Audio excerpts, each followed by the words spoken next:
Para nos comunicarmos com clareza e usarmos melhor a nossa língua portuguesa, precisamos subir 3 degraus. O degrau da palavra, o da frase e, finalmente, o degrau do texto propriamente dito. Para dar o primeiro passo, devemos ter certo cuidado com as palavras. O ideal é que o vocabulário seja simples e, principalmente, adequado ao destinatário da mensagem. Ou seja, o importante é que o texto esteja claro, pois a clareza é a maior qualidade de qualquer tipo de texto. E como atingir clareza? Para isso, é necessário também que o texto esteja correto. E é aqui que entra o assunto de hoje. Precisão vocabular, que nada mais é do que a preocupação que devemos ter com as palavras, em conhecer o seu real significado.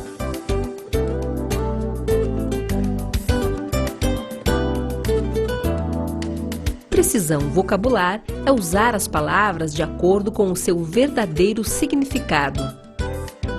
Se um texto bem escrito exige cuidados com o uso preciso das palavras, a nossa primeira preocupação passa a ser o que nós chamamos falsos sinônimos.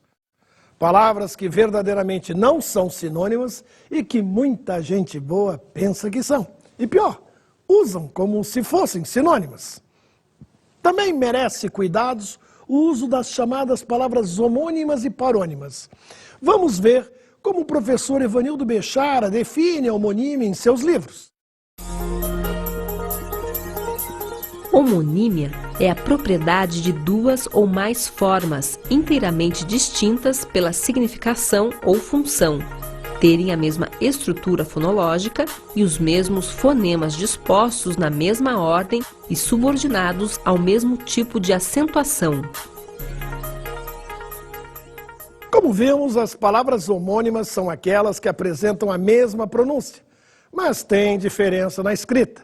Isso acontece com os verbos taxar com X, que significa tributar, e taxar com CH, que significa rotular. Observe os exemplos. O produto será taxado pelo governo, com X. Ele foi taxado de corrupto, com CH. E para quem não lembra o que são palavras parônimas, vamos à definição. Palavras parônimas são aquelas que não chegam a ser iguais, são apenas parecidas, tanto no som quanto na escrita. O problema, de novo, é o significado. Agora, não adianta nada você saber apenas a definição de palavras homônimas ou parônimas. O que todos nós precisamos verdadeiramente saber é o significado de cada palavra. Vamos então tirar nossas dúvidas. Vamos ver alguns exemplos de falsos sinônimos. Pense bem, as palavras mesmo e igual são sinônimos? Na verdade, mesmo e igual não são sinônimos, e muita gente não tem consciência disso. Mesmo é um só, igual é outro, são dois. Vamos dar um exemplo prático. Quando puder, vá até a cozinha de sua casa e coma um pão igual ao de ontem. E depois, se possível, coma em seguida o mesmo pão de ontem. Aquele que já estiver duro é o mesmo. Outro exemplo, talvez mais sério, ocorreu no Jornal do Brasil. Senado tem 12 milhões de reais para assistência médica de seus funcionários. A Câmara dos Deputados vai receber a mesma verba. Se fosse realmente a mesma verba, a Câmara e o Senado iriam dividir a tal verba de 12 milhões de reais. Seria uma verba só. Mas, na verdade, cada casa iria receber uma verba de 12 milhões de reais. Então não era a mesma verba, e sim uma verba igual, ou seja, eram duas verbas de mesmo valor. Eventualmente, as pessoas comentam que estão com o mesmo problema do ano passado. Isso está correto se o problema que existia no ano anterior ainda não foi resolvido. Ele permanece. Agora, se alguém está com um problema igual ao do ano passado, é porque estamos enfrentando um outro problema, com as mesmas características do anterior. Há outra dúvida recorrente em relação ao uso das palavras eventual, possível, provável e potencial. Ao contrário do que muita gente pensa, essas palavras não são sinônimas.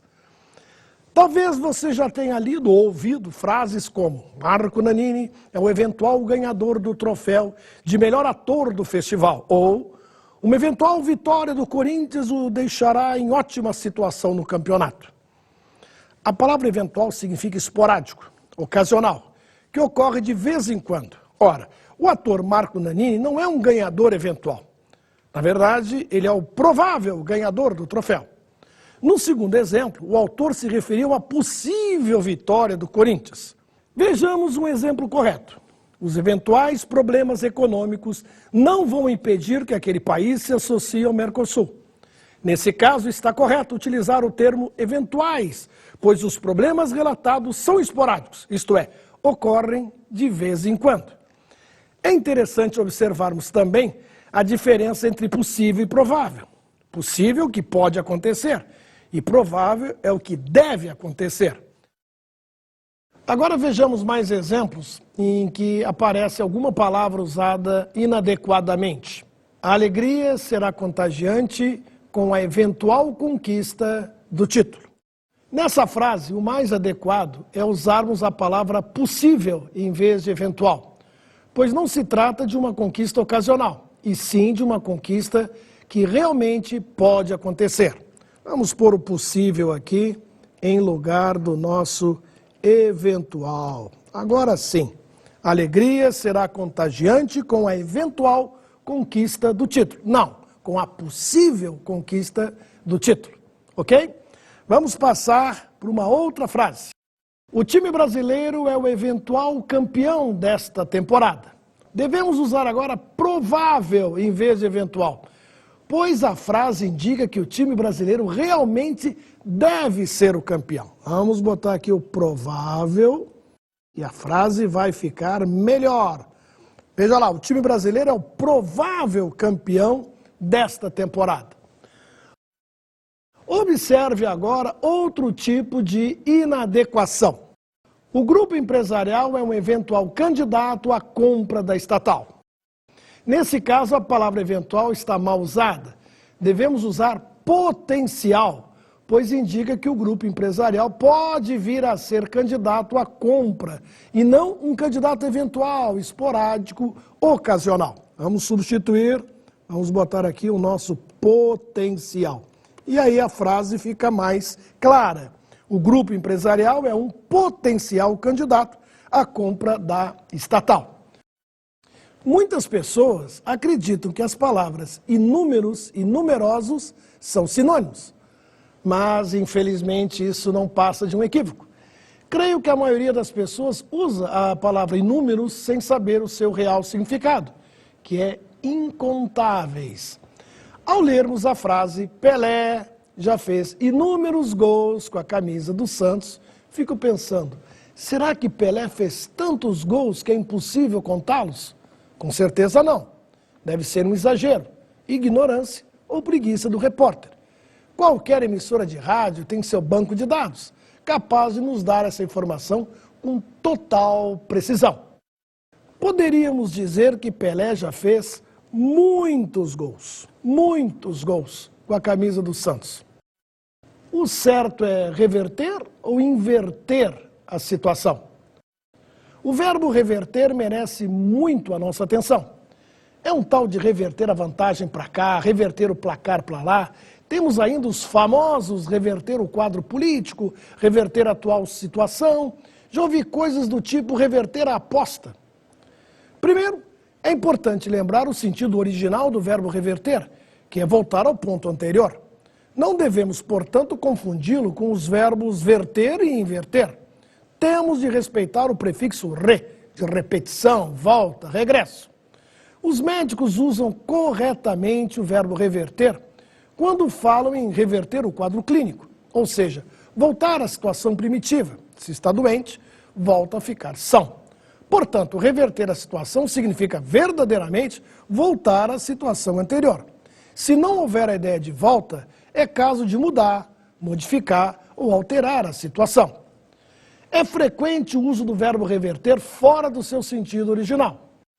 Reverter o quadro político. significa voltar ao quadro primitivo. Se não houver a ideia de retorno, não é caso para reverter. O que se quer dizer, muitas vezes, é apenas mudar ou alterar o quadro político. No caso de reverter a vantagem, o que a maioria quer dizer é tirar a vantagem. No caso de reverter o placar, o mais adequado é inverter o placar. Na verdade, inverter o resultado.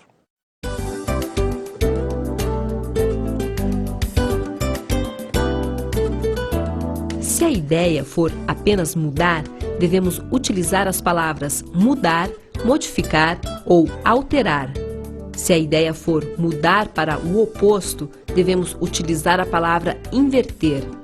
Se a ideia for voltar à situação primitiva, aí sim devemos utilizar a palavra reverter. Vejamos agora uma dúvida eterna. Em princípio ou a princípio? Embora haja quem considere as duas formas sinônimas, prefiro respeitar a tradição. Em princípio significa por princípio, em tese, teoricamente, enquanto a princípio significa no começo, inicialmente. Na frase, em princípio éramos contra o projeto, significa que, em tese, éramos contra o projeto. Se quisermos dizer que inicialmente éramos contra o projeto, o melhor é dizer, a princípio, éramos contra o projeto. Então não esqueça, se você quer dizer inicialmente, no começo, num primeiro momento, prefira dizer a princípio. Se você quer dizer em tese, diga em tese. É muito mais claro. Para que complicar? A expressão em princípio pode ser perfeitamente dispensada ou até aposentada. E qual é a diferença entre ao invés de e em vez de? Ao invés de significa ao contrário de. E só devemos usar quando houver ideia contrária, oposta. Entrou à direita ao invés de entrar à esquerda. Direita e esquerda se opõem. Por isso o emprego de ao invés de está correto. Em vez de significa em lugar de. E podemos usar sempre que houver ideia de troca, substituição, mesmo quando a ideia for oposta. Vamos almoçar no restaurante vegetariano em vez de irmos à churrascaria de sempre. Perceba que nessa frase houve uma substituição, por isso a forma em vez de está bem utilizada.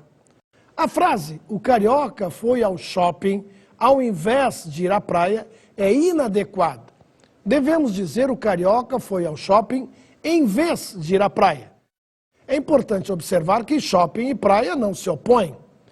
Se você comprar o carro preto ao invés do branco, está certo.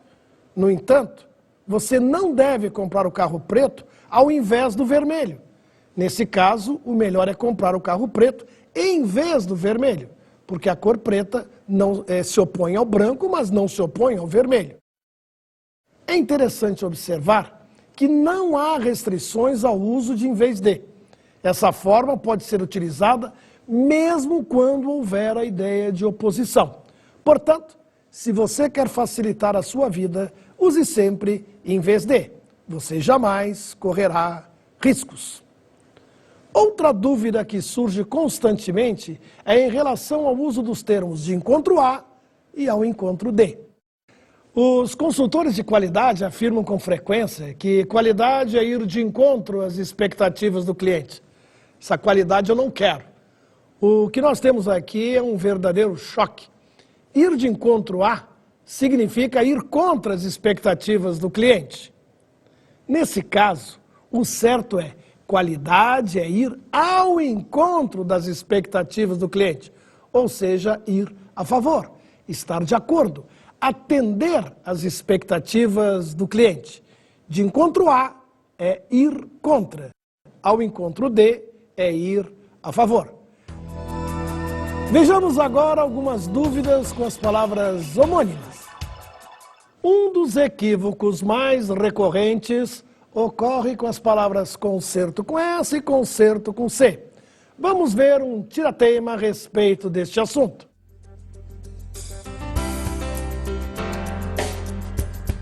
Muitas pessoas dizem que o brasileiro escreve errado. Mas será que isso tem concerto?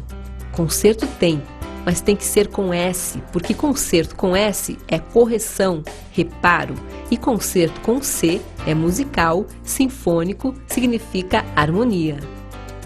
Encontramos nas ruas algumas plaquinhas do tipo: consertam-se sapatos, consertam-se bicicletas, com C, que absurdamente significa uma sinfonia de bicicletas, uma orquestra de sapatos. Concerto com C é musical. O certo, portanto, é consertam-se sapatos e consertam-se bicicletas com S. Agora que você aprendeu que concerto reparo é com S e concerto musical com C, que significa harmonia, me responda. Uma pessoa que fica desconcertada diante de um comentário, fica desconcertada com S ou com C? Acertou quem pensou e disse letra C. É isso mesmo, desconcertada é a pessoa que fica fora de equilíbrio, fora de harmonia. Por isso, desconcertado é com C. Outra confusão frequente ocorre com os verbos cozer com Z e cozer com S. O macete aqui é o seguinte: se você cozinha com Z, se a cozinha se escreve com Z, cozer de cozinhar também se escreve com Z. Portanto, cozer com S significa costurar. Também merece cuidado o famoso caso da palavra sessão, com S e 2 S no meio.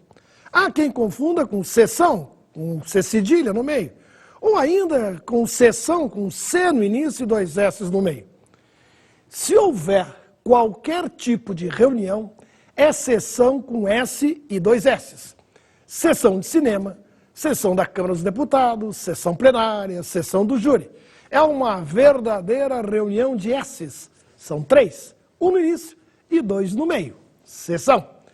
Se você se referir a um departamento, setor, área, divisão, devemos escrever com S e C cedilha no meio. É derivado do verbo seccionar, cortar, dividir.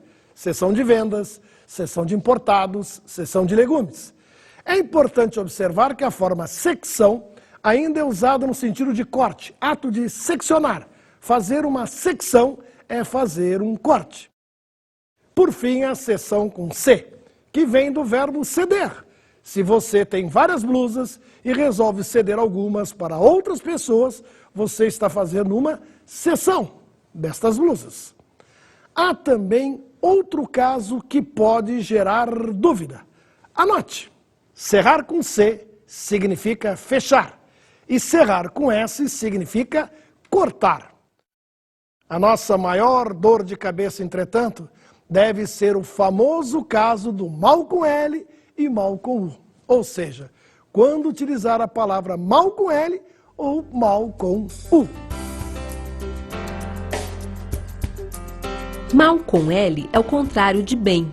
Se para você está tudo bem, para os pessimistas está tudo mal, com L. Mal com U se opõe a bom. Você está sempre de bom humor, mas os pessimistas estão de mau humor com U. A dica é fazer a troca. Bem corresponde a mal com L e bom corresponde a mal com U. Vamos fazer alguns testes. Ele é um mau cozinheiro com U porque não é um bom cozinheiro. Ele fala mal com L porque não fala bem. O lobo era mau com U porque não era um lobo bom. Então não esqueça, se você não está bem, é porque está mal com L. E se você não é bom, é porque é mal com U. Vamos agora falar de palavras parônimas. As palavras parônimas costumam causar muita confusão, pois por serem semelhantes na grafia, mas com diferentes significados, um simples descuido de atenção pode fazer toda a diferença. Vamos ver um exemplo de como isso pode acontecer. Que tal passar as férias em Nova Zelândia? Muito longe? Não se prenda por isso. Aproveite a oportunidade para conhecer um lugar que tem praia ensolarada e neve ao mesmo tempo. Como chegar da areia à neve em pouco tempo? De carro, horas. Nova Zelândia tem um dos melhores tráficos do mundo. Cultura, pessoas, calor, frio e diversão. Acredite neste sonho e aproveite suas férias. Provavelmente, você deve ter percebido que apesar da propaganda ser boa, temos um erro enorme em relação à gramática. Na propaganda, houve a confusão entre as palavras tráfico e tráfego, o que gerou um equívoco constrangedor. Pois, quando nos referimos ao trânsito, estamos falando de tráfego. E quando nos referimos a comércio ilegal, aí sim estamos falando de tráfico. Infelizmente, já ouvimos falar de tráfico de drogas, tráfico de escravos, tráfico de órgãos humanos e até tráfico de influência. Tudo isso é comércio ilegal.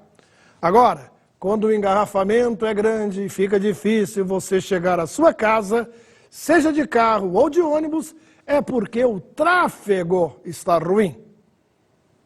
Você sabe qual é a diferença entre as palavras descrição, discrição e discreção? Vejamos essas palavras com muito cuidado. Se você vai descrever uma paisagem, se você vai descrever uma cena qualquer, você vai fazer uma descrição. Isso significa que descrição, com a letra E, vem do verbo descrever, que também tem a letra E. Agora, se você é uma pessoa discreta, é porque você tem discrição. Isso significa que discrição, com a letra I, vem do adjetivo discreto, que também tem a letra I. O problema é o tal da discreção, que simplesmente não existe.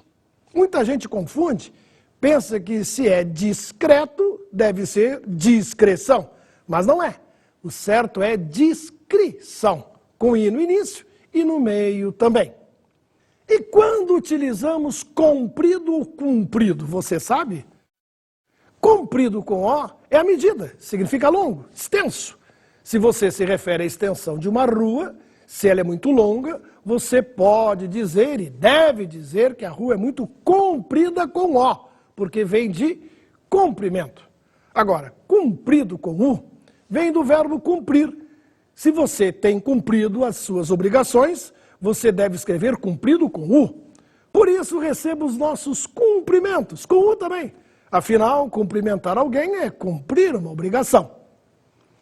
E as palavras imergir e emergir? Será que as usamos corretamente no nosso dia a dia? Novamente temos um caso em que uma letrinha faz a diferença. A palavra imergir significa para dentro. O prefixo I dá a ideia de interior, para dentro. Quando falamos banho de imersão, é dentro d'água. Já a palavra emergir significa para fora, justamente o contrário de imergir. O prefixo E dá a ideia de exterior, movimento para fora. Quando um submarino vem à tona, ele está emergindo. A famosa sociedade emergente é aquela que está surgindo, aparecendo. Já ouvi muitas dúvidas sobre quando devemos usar as palavras fuzil e fusível corretamente. Bem, vamos por partes. Primeiro é bom lembrarmos que fusível se escreve com S e fuzil se escreve com Z. Quando falta luz, a causa pode ser a queima de um fusível. Essa história de que faltou luz porque queimou o fuzil está errada. Fuzil é o nome de uma arma. Portanto, se está faltando luz, é porque queimou o fusível. É importante também lembrar o plural. O plural de fusível é fusíveis e o plural de fuzil é fuzis. Se a polícia apreendeu algumas armas, ela fez a apreensão de muitos fuzis. Mas se está faltando luz, não foram os fuzis que queimaram, e sim os fusíveis. E as palavras desapercebido e despercebido? Há alguma diferença entre elas? Ouvimos frequentemente frases como muitos detalhes passaram desapercebidos. O mais adequado é dizer muitos detalhes passaram despercebidos. A palavra desapercebido não significa, como muitos imaginam, aquilo que não foi percebido, notado, observado. Desapercebido significa desprovido, que não se apercebeu de alguma coisa, quem não está ciente, quem não tomou consciência. É uma questão de lógica. Observe. Quem não é leal é desleal. Quem não está preparado está despreparado. Quem não está prevenido está desprevenido. Portanto, aquilo que não se percebeu passou despercebido. Na prática de texto, sugiro que não se utilize a palavra desapercebido, mesmo no sentido correto de desprovido, que não tomou ciência. O leitor dificilmente vai entender. É capaz de imaginar que não se notou a presença de alguém. Não esqueça, portanto, a diferença.